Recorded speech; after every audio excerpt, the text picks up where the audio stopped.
This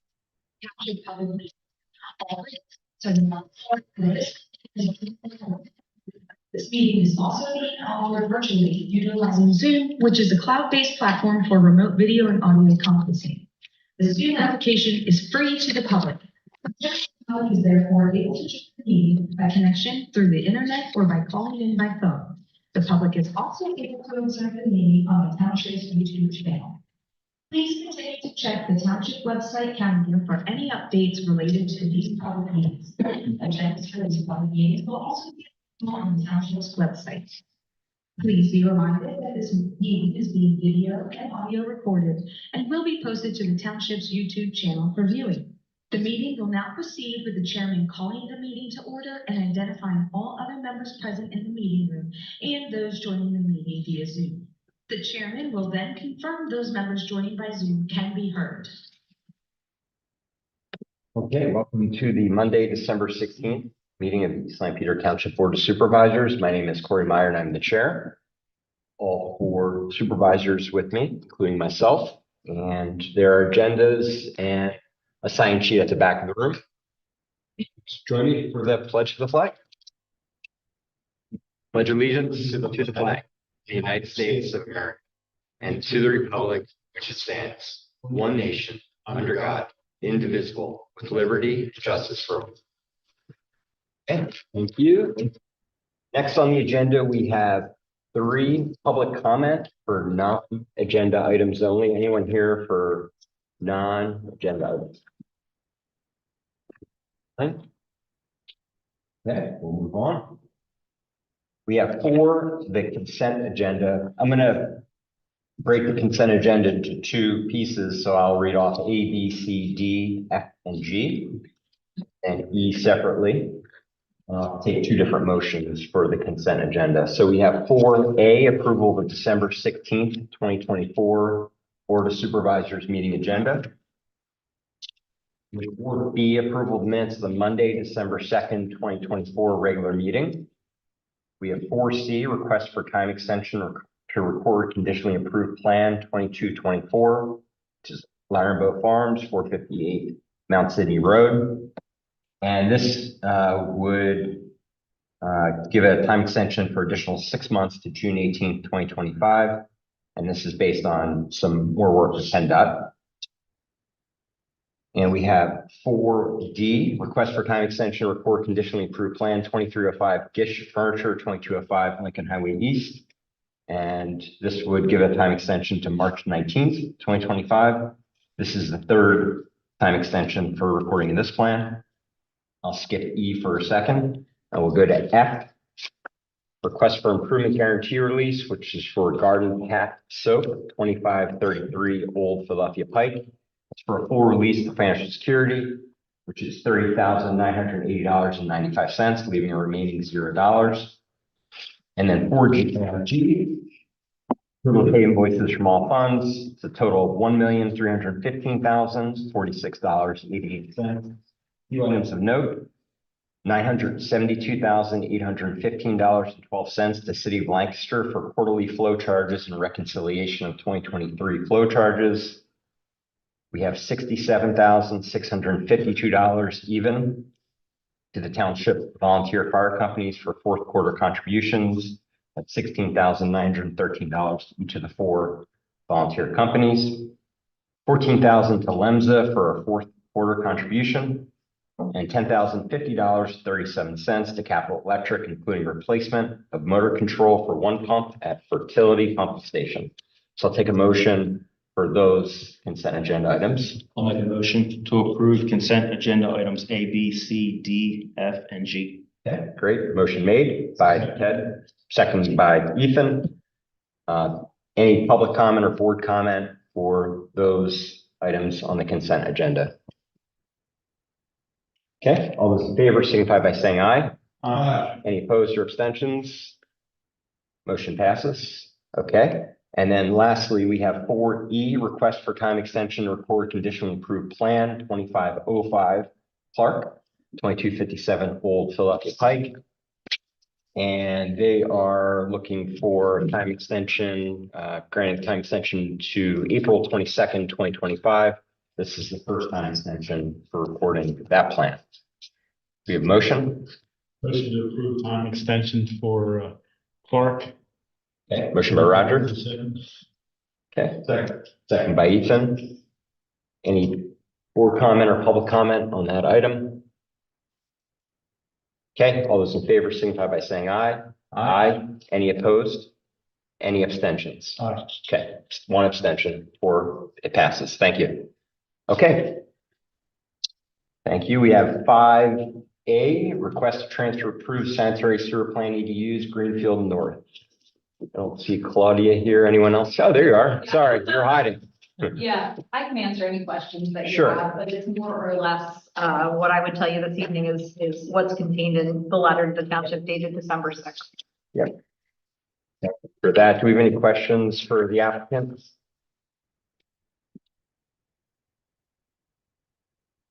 Staff, any comments or concerns? Recommendation that if we approved, subject to the preparation and submission of an additional sewer planning module for lot 5 to cover the additional 15. If you understand that? Okay. You guys have any other questions or comments? But we've discussed with cuts, but the sewer planning module would not delay construction or occupancy of the building on lot 5. So with that, we're fine with for the CC. Staffers. Okay. Is there a proper way to word this or someone going to try? Like those you to approve the transfer of approved sanitary sewer plan to the use of Greenfield North. Used upon feeding the sewer planning module for lot 5. Motion made by Ethan, Sorry. second by Ted, sorry. Any public comment or board comments? All those in favor signify by saying aye. Aye. Any opposed or abstentions? Motion passes. Thank you. Okay, we have 6A, Church of the Nazarene Land Development Plan 2423 2150 New Holland Pike. Ben? How are you? Floor's yours. Here representing the Church of the Nazarene. Like, 7-acre property has an existing church, a parking lot. The rear is a mobile home. Danny said that mobile home was supposed to be a temporary mobile home that has become a little more permanent than it was supposed to be. And so now the church is proposing to remove that and construct an addition that's basically a large multi-purpose room. And right there, the sort of the southwest corner of the church. Basically a big open space with a warming kitchen and a couple of storage rooms. It's for the church to use for youth activities, gatherings, meals after church. So there's a breezeway connecting the new existing church and then a patio.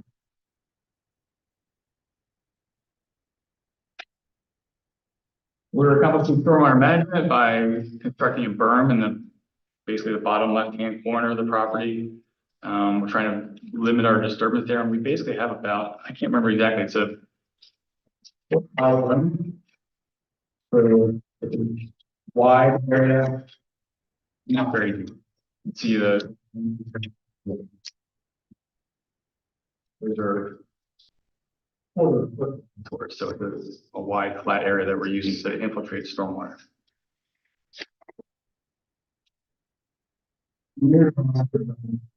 Years ago, subdivided off an acre of their parsonage. At that time, we asked for 3 waiver requests. One was basically were roadway curb sidewalks. Route 23. The church is kind of a flag lot, so there's only a short portion of the church property that fronts 23. So it was a deferral. There's an agreement signed and recorded that sometime the township would like the church to put in those improvements, the church would do. Mhm. So I'm basically asking for those same three Yep. with this project. We already have an agreement in place. If you do approve those, there's no additional legal. The last one that I'm requesting is loading ratio, and that's the ratio of amount of area that drains to that stormwater facility versus the size of the stormwater facility, and we exceed that guideline by a little bit. But like I said, we have a fairly shallow stormwater facility, about 9.5 inches, so we're meeting the intent of that. We're not putting a whole lot of water into the ground where we shouldn't be. But I'm happy to answer any questions. It's fairly straightforward. No problem. So gentlemen, we have a letter from David Miller Associates, November 21st, which pretty cool, matches up to what been talking about. Questions for them? Can you give the local letter from David Miller and the county planning council? Any no questions, their motion? Motion to approve the land development plan for First Church in Now Green, 2115 Holland Pike, subject to David Miller Associates letter dated November 21st, and the comments from Lancaster County Planning Commission. Motion made, Ethan, second by Mike. Any public comment or board comment? Okay, all those in favor signify by saying aye. Aye. Any opposed or abstentions? Okay, motion passes. All right. Thank you. Thanks for coming out. Okay, 6B, we have I Hotel Stormwater Management Plan 2429 545 Greenfield Road. Floor is yours. Steve Hackett, Site Design Concepts, representing I, also Gary Lee and Stevens provide. We're here for a stormwater management plan submission for a very small project on the backside of the Hampton Inn. We're actually at a point where we're reducing impervious surface by about 200 square feet with this project. So what we're looking to do is in an area that has no accessible access way to the pool, we're proposing ADA parking spaces and accessible route to get there, and then clean it up and come. Oh, wait.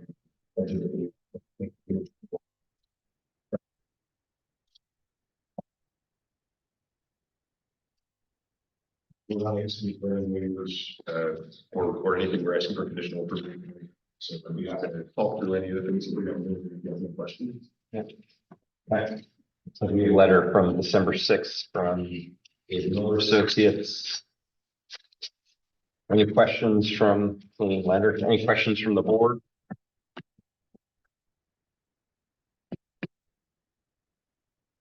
Okay, we have a motion.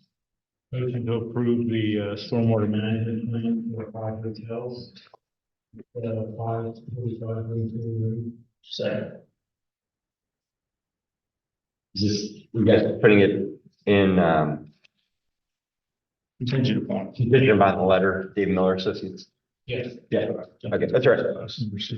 Yeah, December 6th, David Miller Associates, sounds good. Motion made, second by Ted, cool. Okay, any board comment or public comment? All those in favor signify by saying aye. Any opposed or abstention? Thank you. Thank you. Okay, we have 6C, UKG Property Manager, just press play, request for waiver of land development plan. Back again. So this again is a pretty straightforward request. This is for property located at East, which is going to be just press play store. They are adding 185 square feet of. And so we're here to ask for a waiver of land development this evening. The planning commission has recommended approval of it.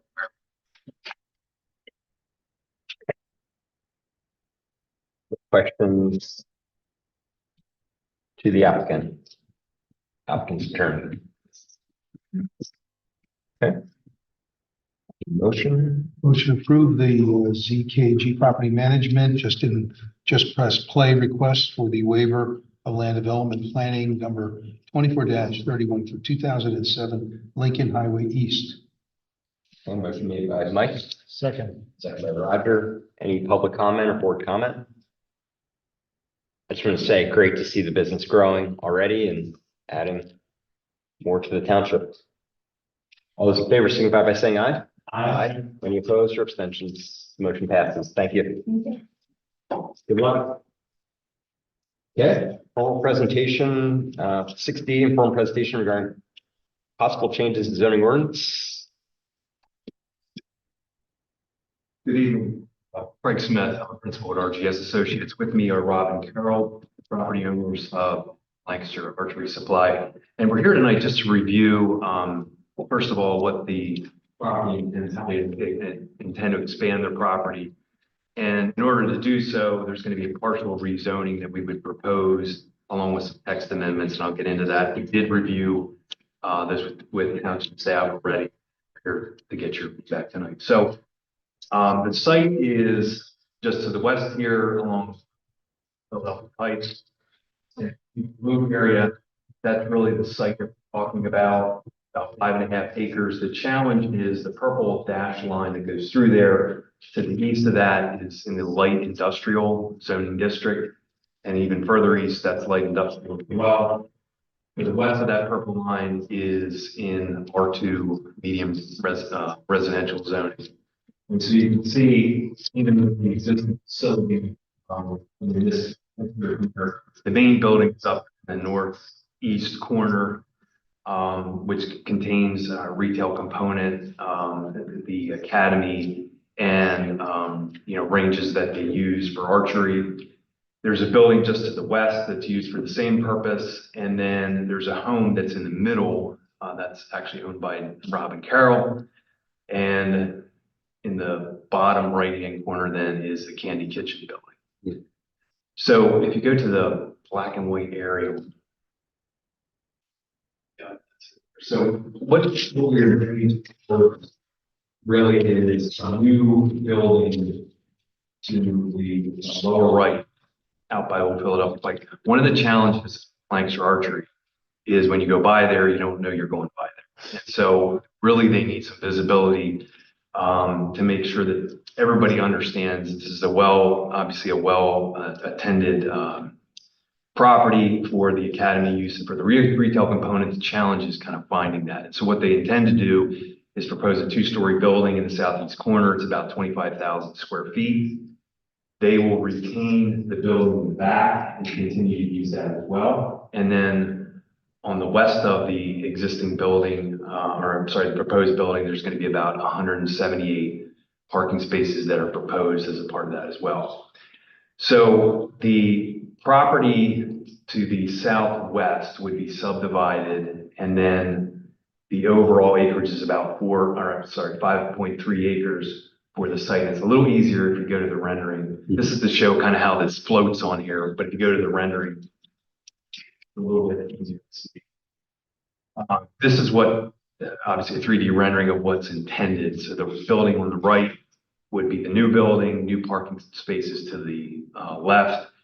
The house and the pool that's there would obviously be demolished, as well as the Candy Kitchen building. And then you can see in the rear, the existing building would be retained as well. If you go to the plan rendering, sorry, I'm moving around here, but this is a little bit easier to see. So the blue buildings, the 25,000. Also proposed on the western side, so that the one that juts out to the west there are some outdoor lanes that are proposed for archery as well. There's 10 in all. If you pan down a little bit, the other thing to point out is the existing entrance, existing driveway is about where the blue building is. We would shift that to the west, create a new entrance. We did some initial traffic analysis. We know that there's a left turn lane that's going to be warranted out here. Obviously, this is going to go through an HOP process, but we would shift that to the west, and you can kind of see the left turn configuration and tapers that would be associated. So One other thing to point out, the square that's just above the main parking area, there's an open space there that would be intended for overflow parking. They do have occasionally, probably a couple times a year, an event that would be a larger event. And we're intending to have that as overflow parking as well. Stormwater management is largely to the north, and then the utilities are largely out by Old Philadelphia Pike. So if this plan is implemented, the existing building would remain there. There would be about 10,000 square foot of office space in that existing building. There would be a range in there that's about 12,500 square feet with 32 lanes. There would be 6 employees, and the parking up on the top area is largely intended for employees because that's kind of like the back of house area and the service portion of the project. The proposed building in blue, again, 2 stories, 25,000 square feet. There would be some office in there, about 5,000 square feet. Retail space is really the main component of this building. So it's about 22,000 square feet. They would move the retail component from the existing building out to the proposed and expand that. And there's a little bit of a range area, and then there's about 20 employees that would occupy that building as well.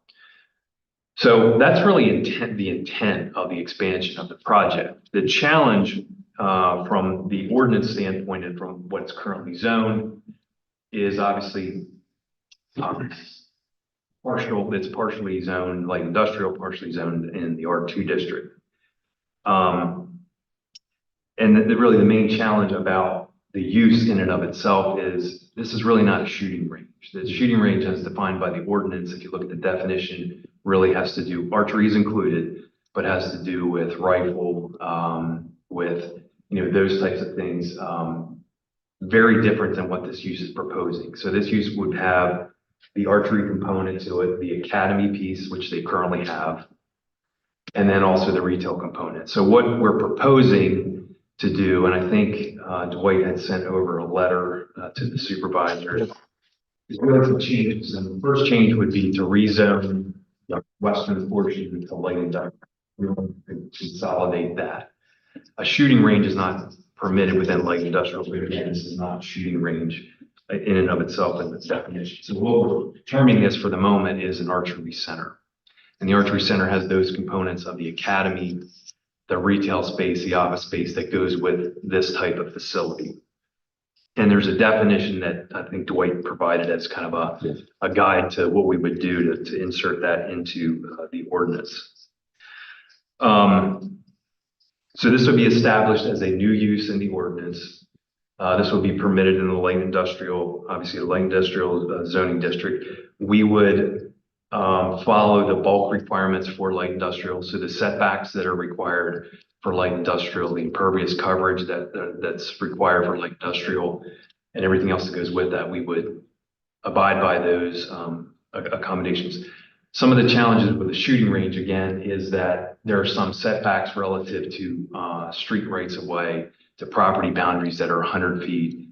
There is a 1,500 foot setback from an R2 district and some other districts that, again, implies a shooting range that you would have outdoors where you have guns, where you have ammo, where you have noise, that type of thing. The actual property frontage is only about 465 feet. So there's things in those terms that we can't comply with, and we don't think we should comply with because of this use being so different than an actual gun range. The other thing that we looked at was the parking requirements. Again, the parking for this type of use is really not defined in the ordinance. If you look at the recreational component, you could say, well, it's kind of like a bowling alley. You have lanes. Bowling alley requires 4 parking spaces plus an employee's space per lane. So 4 spaces per lane. That's not this situation. It's unlike bowling. You're not having 4 people showing up and using the lanes for archery. And so what we did was we're going to propose, and again, these aren't hard numbers. These are things that we've established based on their current use and existing use. They're numbers that they typically, end up with. It's about 1.5 spaces per lane. And then we provide the employees parking spaces as well.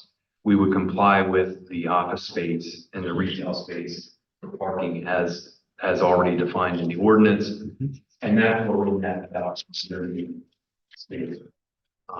And we think that's more adequate, and we obviously don't want to overbuild parking just for the sake of overbuilding parking.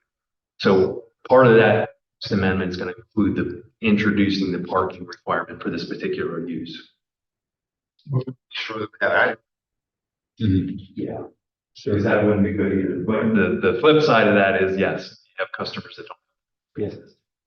So 180-ish is where we kind of ended up. We know that, part of this, being the residential district on the west side, we would have planting buffers and that type of thing that go along with that, especially along the parking area and along the outdoor lanes that are up there on the northwest corner. So we understand the buffering requirements would apply as well.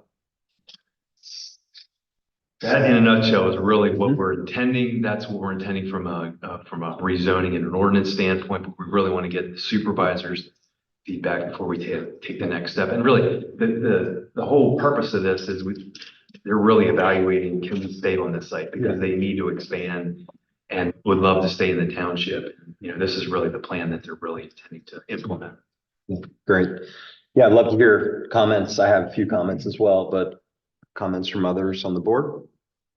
I think it's great. It's great for the township. It's a well-known business, well-run business. Excited that they're willing to make this investment in the township. Any informal contact with neighbors? We have a great relationship with all the neighbors. I would think you would. All of them. And so we have the existing use of the archery park now, and they all love to see the kids out shooting. Casey. No problem. I do feel bad you have to take down your house. It's 25 years of raising a family. Yeah. The house, the barn, the garage, all of that will be gone. You're gonna need parking spots for yourself to drive there now, right?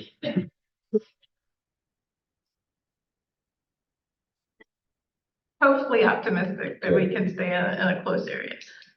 There's some houses coming up for sale that we've heard about. Hopefully. Close by. Good. Yeah, I agree with Ted. Great that you're, hopefully able to stay in the township, and stay in this spot. I think your biggest problem now is you're always packed, right? Like, it's hard to get in there. I mean, when we went take pictures with Casey, a couple months ago, it was almost impossible to find a parking spot. So, but Currently have 85 spaces. okay, I was gonna ask. Yeah. This is what we want. Yeah. Other comments? Yeah. Your business and your family stay in the township. As successful as it is, and you could make an argument how large it is, it still fits. It fits on the strip. Everybody's used to it. The rendering looks great, so nice. People have been driving past it for 40 years and still don't know we're there. That's been a problem. People in the know. Good. Any questions from you guys of us that we can answer at this point? I don't think so. I think the next step would be that Dwight would formalize, some of the language and work obviously with staff and the solicitor in developing those. Yes. I can see some value in the broader, the alternative approach, mixed use training and retail center. I've seen a few business concepts out there where people put up basketball centers, essentially it looks like a, middle school gym, and they do basketball training. They rent the, gym out for leagues and stuff like that. That might also fit in a mixed use training and retail center where they might sell, jerseys as well, or sort of basketballs or other equipment like that. So Golf. Yeah, golf as well. Yeah. I mean, there's Crossbows, slingshots. Yeah, I would agree to go as broad as possible to think of, 50 years from now, what would archery evolve past a tighter definition? So more flexibility you have, I think the better, but I think that generally you're not shooting guns, As long as Right. it's quiet, I mean, air rifles, there's lots of potential uses that you may not have thought of yet, so I'd go broad, to give yourself flexibility. Yeah, thank you for pointing that out. I skipped over that one. Yeah, that's fine. Letter. Yeah. To be so narrow about it, if the supervisors are okay. Okay, All right. thanks for coming out. Appreciate Thanks, your time. Paul. Yeah, good to see everyone. Okay, we have, 7-1, homeless encampment supervisor discussion and touch.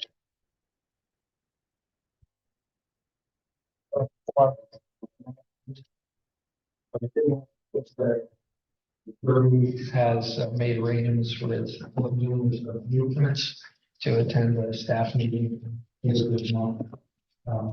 Apparently, they've had a relationship with the Westland Theater for a month, but haven't really had the kind of activity that we would have. So they're thinking it might be a better relationship to come here. So we'll see how that develops. We have prepared, community resources card, police officers comes about, and know circumstances that from time to time, where those resources might be helpful in the get a power. And so, circulated as needed. That document, in your materials. Finally, we did get our first report from CBCs on their activities since we got that relationship going. And just wanted to share that with the board so you can see the kinds of activities they've been involved with and the hours they've been spending. Outreach. So I think it's gotten off to a really good start and look forward to getting out of that relationship. Thank them for the report. So it did look like in the report that they had interaction with at least one developing encampment. I'm not sure if that's old news sort of thing after the last closure, but that's the kind of thing I think we're really looking for, that their ears are on the street, but of course our police can help with that. And then they get there right away. Agreed. Yeah, plus some individuals in hotels and. Yes, a lot of that work, sure, yeah. Yeah. And I saw the social worker connection, so I'm sure they're working closely with the school. Yes. Yeah, very helpful. That's good. Okay, any questions for Hutch? Okay, we have 2 park and open space ordinance requirements. We're still in the process of gathering information from other municipal ordinances in the county to help us in sort of putting together what changes the board might want to consider. So that effort will continue, and we'll summarize that and get that to you as quickly as we can. Ball reservation, bulk of reservations and use. Yes, so this was brought up a few meetings ago, and at this point, it's kind of part of an item later on your agenda related to fees. Park Board has recommended separating the reservations for pavilions in community park from the ball field and volleyball court facilities that are there as part of community park, which is different from the way it's always been, is that those were always reserved or held for those reserving pavilions, so they would have the first crack at them all the time. So they're separating that relationship so that someone who just wants to reserve a ball field doesn't have to reserve a pavilion and vice versa. So that'll be part of your discussion on the fees resolution in terms of that relationship. Yes, around this, in this discussion period. After having several discussions with CBBA, it would benefit them tremendously to have use of community park field for this coming season in 2025. with the caveat that they would treat it like the agreements with Flory Park and Lafayette Park, where they would maintain the fields. So I think I disagree with the park board with the charges. I almost feel like that would be a double tax on those parents. And I think that the CB baseball should be able to use the field for free for their season as long as they maintain the field and it doesn't impact any existing reservations for the ball field. So what that looks like, if that's a resolution, if we vote on that, I don't know how that works, but I would like to be educated. Yes. The park board made a decision. Yeah. What's their, Definitely heard that request from CV Baseball at their special meeting that they had where they were discussing this. They indicated their preference would be to see what happens in 2025 in terms of the data on how that separating the ball field from the pavilions works before devoting space to CV Baseball. I don't think they necessarily intended to indicate that they would be wanting to charge CV Baseball for use. Yeah, Mike Reynolds said it was going to be 25 an hour with a minimum of 2 hours.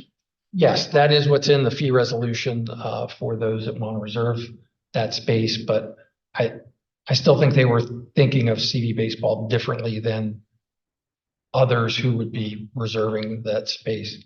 The problem, or I don't want to couch it as a problem, an issue that we'll have to figure out will be how to schedule their use. Because if I'm hearing you correctly, well, maybe I should ask, do you want the use of the ball field to be exclusively for CV baseball? Yeah.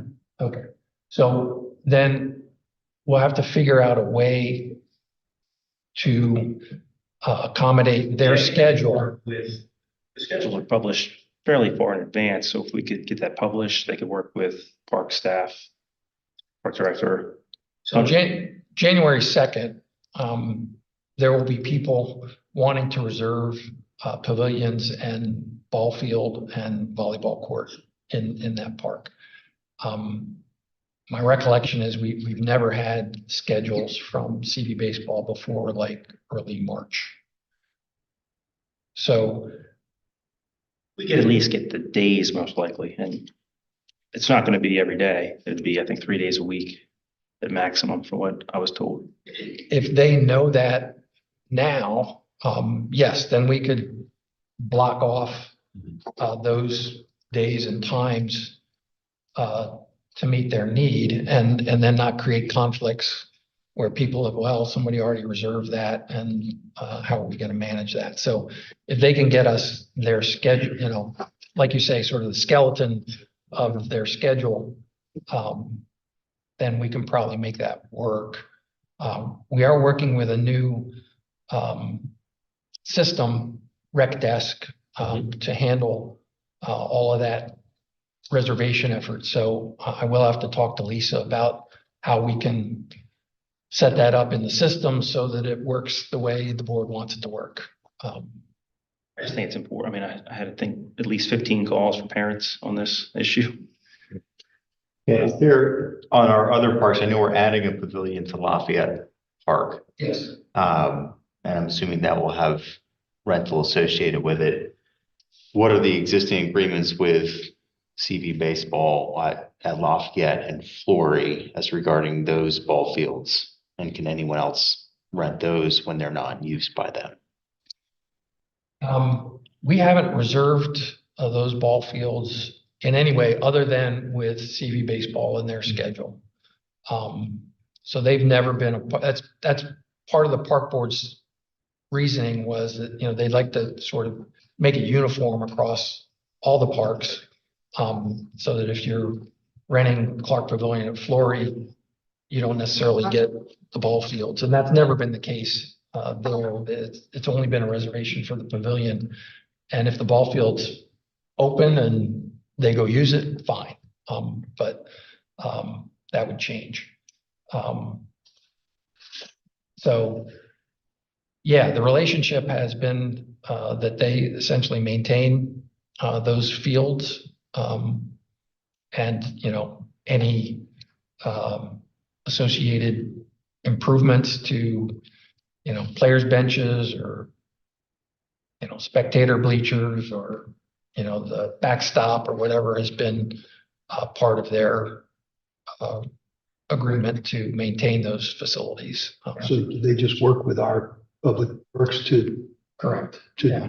How to do it correct, obviously according to whatever specs, I would think. Yeah, for the most part, it has to do with, the infield material and, getting the diamond techs in, raking it out properly. We still cut the grass. So baseball's not cutting it? No. You're using it, Yeah, okay. we still cut the grass with our forces. Until what's the time period? Starting, ending? I think it's the exact dates. I Okay. want to say the end of like mid-March. There's like, Yeah, isn't it late March until? it depends on how nice it Yeah. is. A lot of coaches like to get out and start practice, Yeah. what he said. But I'd say till like June, mid-June, Yeah, depending on playoffs. yeah. They're done by the end of June. Well, they have fall ball That's too. playoffs, Yeah. yeah. My guess is that this particular field community, they wouldn't be using for any of the sort of playoff situations, that field probably not gonna, Yeah. T-ball and, really. Yeah, sure. Right. But I think is probably what they'd be looking for there. Could we make this across the board uniform with all the fields the same? I mean, what are your thoughts? I mean, Yeah. as the board, are you guys kind of in agreement here? Or are you? What are your So thoughts? my thoughts are, I'd love to see our parks utilized to their maximum capability. So more kids playing baseball, the better. We have an existing relationship with CV Baseball. I'd like to extend what they're currently doing of, hey, you help with the maintenance. We won't charge you a fee to rent and we'll give you first option to reserve for the season before we open it up to anyone else. But then I'd love to see it once they've blocked their schedule and they could get others in. then are there private schools, are there clubs, are there homeschool teams during the week that would want to use the baseball At field? least it really would take on. I think we were talking to, here you have a whole new field and a whole new population of parents that are coming that maybe don't go to the park, but then as soon as you drive up there, you're like, wow, it has all this. Now you've got more use, potential use. You've got other groups that, my kids do Healthy Kids Running Series and it's a different park over in Manor, but it's one of, all they need is a field, set up some cones and you're running in a circle around the edge of the field. And it's a couple hours on a Sunday. So I think if we open up all of our fields for rental in a couple hour increments, I think you're going to see a lot more. I hope we see a lot more of the community wanting to use them and rent them for soccer. Like it's little stuff. So it's not like, hey, we're having a full game, but there's plenty of folks who I think would want to use it. But I think the relationship we have with CV Baseball, so I'm supportive of a recommendation to the Parks Board to extend the relationship, give them the essentially first reservation line. And then they're helping us with the maintenance and we would waive the fee. And then I would definitely love to open up and sort of, have a uniform. Other people can rent those same ball fields. Well, basically the same agreement for all the fields for CV Baseball. Yeah. Usually have just sort of one agreement. Yeah. Something that's uniform for all. The park board wanted to have a uniform situation across all the parks so that, yes, you could reserve a pavilion, but you could also separately reserve volleyball court, ball fields. Yeah, so I like that, but I think we could let's start by saying the agreement we make with CV Baseball is for all of the East Lampeter parks. Not just two of them. I agree with you. Okay. Good direction, staff. I don't think we need a motion or anything, just good enough direction. You can. Yep. Follow through. Okay, sounds good. Thanks for bringing that up, Deb. Anything else? Good, okay. Any other supervisor items for this meeting or future meetings? One that I think might be worth adding to an agenda. I know we have an existing issue. The public's been coming to our zoning hearing board recently. A lot of discussion around farm stands. So I'd love to the discussion of our zoning ordinance specifically with farm stands, to a future agenda. Well, probably either January, February, and have a discussion of how could we, clarify or amend our zoning ordinance to make it more friendly to our farmers to be able to do business, invite some of the folks out who have been attending the zoning board meetings. Zoning board is focused on the judicial side. We're focused on the legislative side. What can we do to make it easier, and more clear? And also in that, maybe take a look at some of the other, zoning ordinances in neighboring, townships that have a lot of farm activity. So whether it's East Earl, West Earl, what are some best practices out there that we could look at and duplicate, that they doing that we're not doing? Or how do we stack up relative to our neighbors when it comes to farm stands? Staff provided some data on that. Is there more or different that you're looking for in that regard? I think extending it out a little bit further. And looking at, because a lot of it's the square footage and the definition of where the square footage, what's in it. So ours is maybe not so clear on whether it's the display area and the building, or the display area or the building. So I think if that was the one thing I noticed when I look at a couple of those. I pulled a couple other townships up that were not on the list, but I could send those over too. Okay, yeah, we picked out, a variety, but yeah, if you want us to get more, we can get more. I'd love to, invite some of the members of the public also so if it's on the agenda, then they can see that and come and, I know they've expressed their opinions at the zoning hearing board. I'd love to have this room full. Point yet. Well, they've expressed their opinions after attending the meeting to I'm fine with that being on a future agenda. Future agenda item. I would like to, at some point, think about, talking to our solicitor about a park board foundation or something, so we could, get groups that want to help build a pavilion or do this or that. They would have access to, the land in our parks without it coming out of the tax base. I see a lot of grandparents at the park, community park.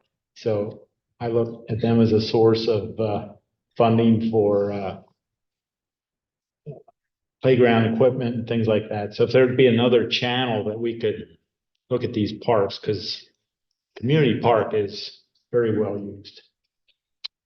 I think there are some examples of park or recreation foundations that are out there that we could use as examples. So we'll take a look at that. Yeah, I'd love to hear about a few different examples.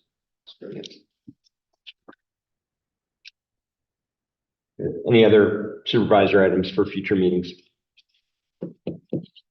8A, we have adoption of the 2025 budget. How do you want to give a brief on that? Since your meeting on November 18, when you authorized the advertising of the draft budget for public review, we will get the negative on display, both hard copy in the office as well as online on the township's website. So we have met the requirements of the township code, and it is ready for board action tonight. Staff did have a few post-budget advertising changes that we identified and provided you with a listing of those. A whole lot of them, I don't think they really materially change anything about the results of what was in the draft budget, but there are a few changes that we would recommend that you include in your action tonight. The draft did include on the revenue side, revenue in the general fund from the real estate tax with the assumption of a 5% increase in the real estate millage rate. So we would be acting on the millage rate at the time you adopt the budget. Later on the agenda, when you have to actually establish the rate, that would be what's included and was assumed in the draft budget.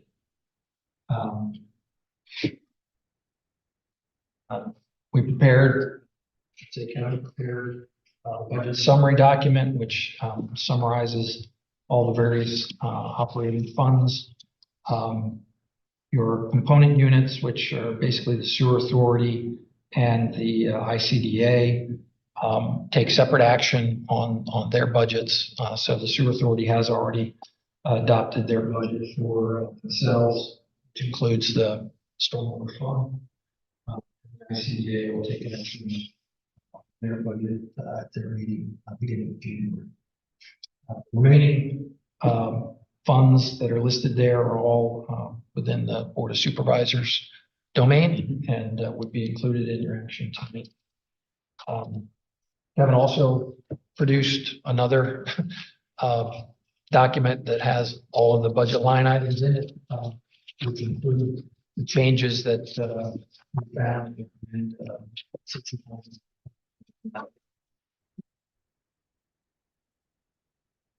I'm here to try to answer any questions that board members have about those items or anything that's included in the documents related to the budget.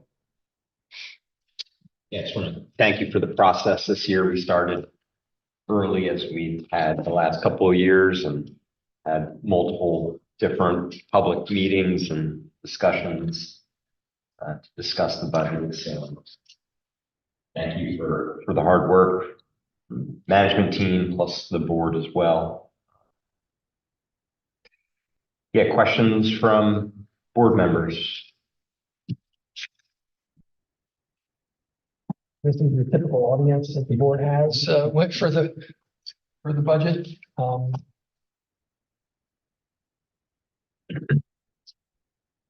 Okay. I'll accept a motion for the adoption of the 2025 budget, and then I'll open it up to public comment. We'll make a motion to adopt the proposed 2025 budget, including the latest corrections and changes by staff as reported. Okay, motion made by Mike.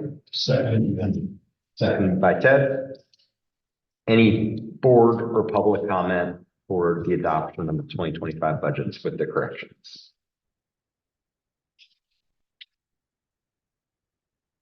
Okay, all those in favor signify by saying aye. Aye. Any opposed or abstentions? Okay, motion passes. Okay, such said, we have a resolution setting the 2025 real estate tax rate. As it's been drafted, it would increase the real estate tax rate from 1.957 mils to 2.055 mils, which is a 5% increase. Make a motion to set the millage rate at 2.055 mils. Made by Ethan. Second. Second by Roger. Any public comment on the resolution setting the 2025 real estate tax rate? Okay, all those in favor signify by saying aye. Aye. Any opposed or abstentions? Okay, motion passes. Thank you. Okay, we see approval of the 2025 pay policy. Much anything you want to add here? This is the structure that the board's been using for a number of years for positions in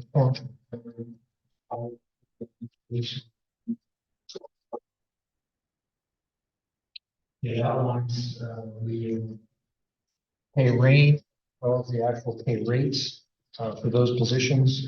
The main thing that's different in this year's presentation of the pay policy is, the anticipated transition in the township manager and assistant township manager positions. So there are 2 lines shown for those to just simply reflect that transition that the board has initiated. So otherwise, the policy implements the structure that the board's been using for a number of years. Yep. Okay, any questions from the board? Okay, do we have a motion on the approval of the 2025 pay plans? I'll make a motion to approve the 2025 pay policy. Okay, motion made by Ted, second by Ethan. Any board or public comment for this motion? Okay, all those in favor signify by saying aye. Aye. Any opposed or abstentions? Okay, motion passes. Thank you. And 8D, resolution regarding township fees.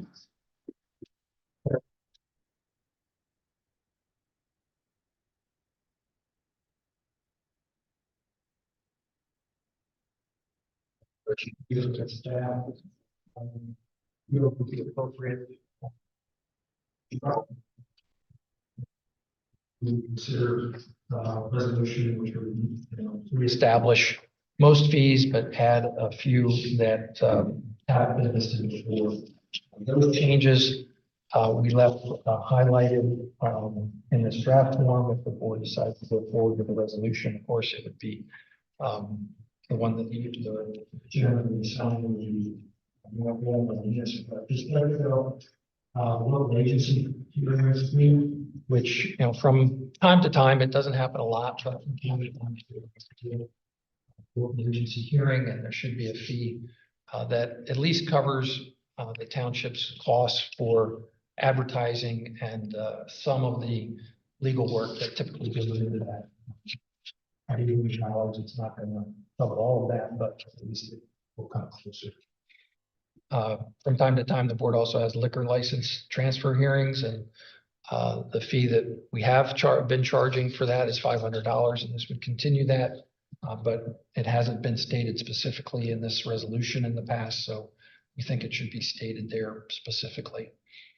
Under other fees, we're suggesting that the board add a property settlement final bill fee. Our staff does get calls on a regular basis from settlement companies wanting those bills to be generated so that they can be reconciled at settlement, and we'd like to establish a fee for that service.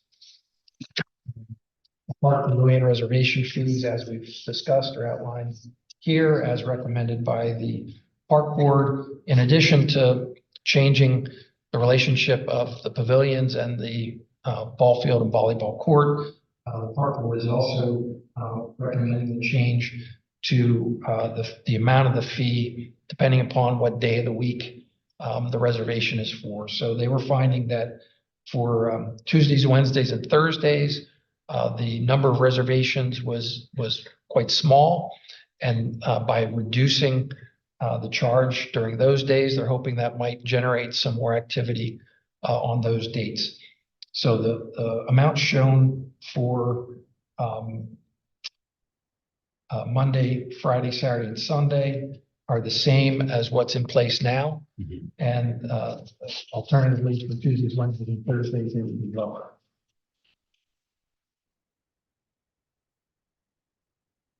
Related to the board's adoption of the on-lot disposal system ordinance, there need to be fees for both the sewage hauler registration as well as the process that's outlined in the ordinance, where if a property owner doesn't respond to the initial letter indicating that they have to, have their system serviced and reported to us, the first, I guess, would be the second letter. The first letter of violation would be a $30 fee, and then the second letter would be a $60 fee. The real first letter is a warning. Yeah, I guess you could call it a warning, or just, hey, Yeah. it's your turn. We need you to have it serviced and report that to us. At one point, we talked about false alarm. The precinct, it may have been a couple of years ago now, we had that discussion. Any thoughts on that? It doesn't have to be this year, but.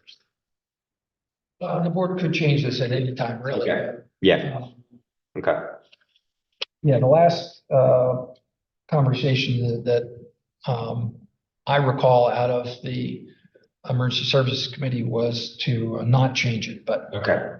Yeah, I wasn't that, I think it was, we were looking at data that Chief Zerby brought in front of here, so it wasn't the ESC. Yeah.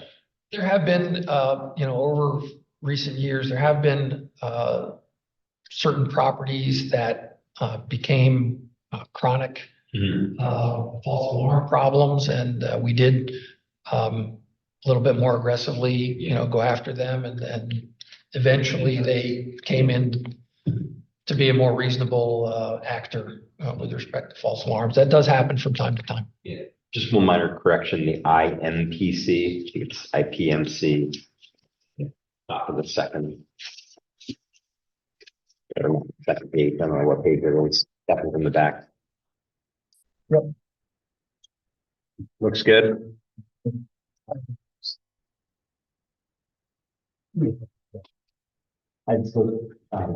Manheim Township's one that I would say has probably the strictest of a business operating management. And the fee escalates pretty quickly, and then they revoke your permit, and you have to go get a new permit and reapply. It's a high incentive to make sure your system works correctly. So I think it might be worth. I think the fee structure is good. It could ramp up after that second and third one. Manheim Township also has a fee structure that has just a flat rate for any automatic fire alarm response of $300. Wow.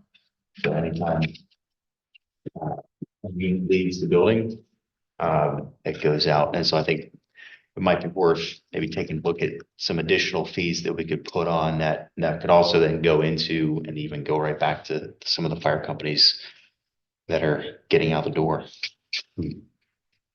Well, we can certainly look at that.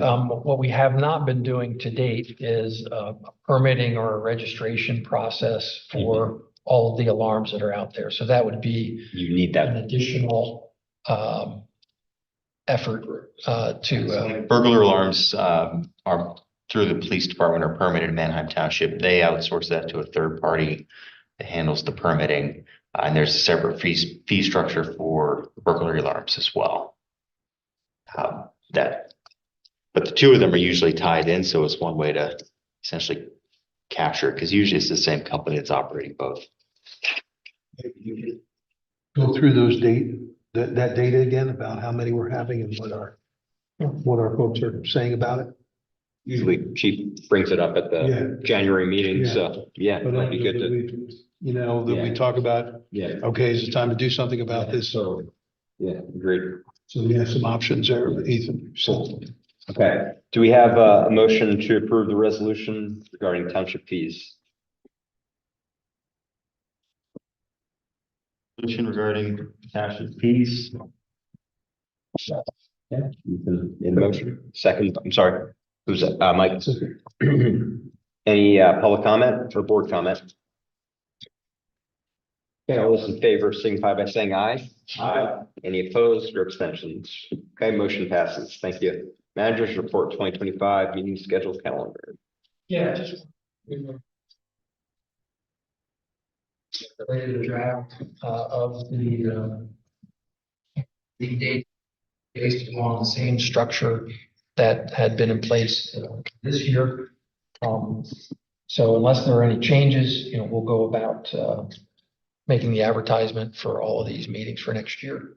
The one in particular, the annual forecast meeting, if you guys would hold Wednesday, June 29th.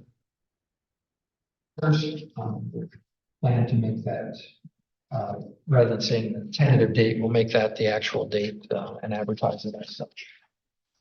And location would be determined. Yeah, still working. Okay, anything else from staff? Okay. Well, it was a pleasure to serve as chair 2024. Sure, it was a pleasure for you to serve as vice chair for 2024. I hope I do not get elected as chair for 2025. So I think you guys are well aware I'm not running for re-election next year. I don't believe Ethan is running either. So If anyone is looking to step up as chair or vice chair, it's your opportunity. What about for supervisor next year? There's 2 open spots for supervisor. The public should forward some candidates.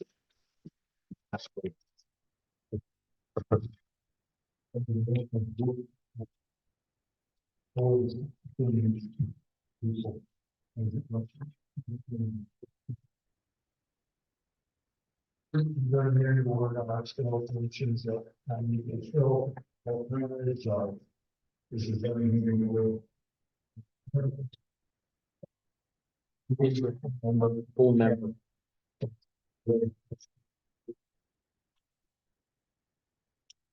Did have an indication from one of the sewer authority members that he had a possible resident that he was going to be contacting about if they have an interest in the sewer authority position, but I haven't heard back on that.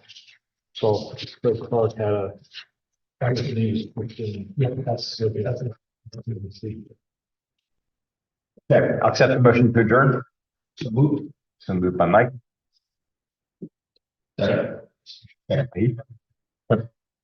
Any public comment on the motion to adjourn? Okay, all those in favor, signify by saying aye.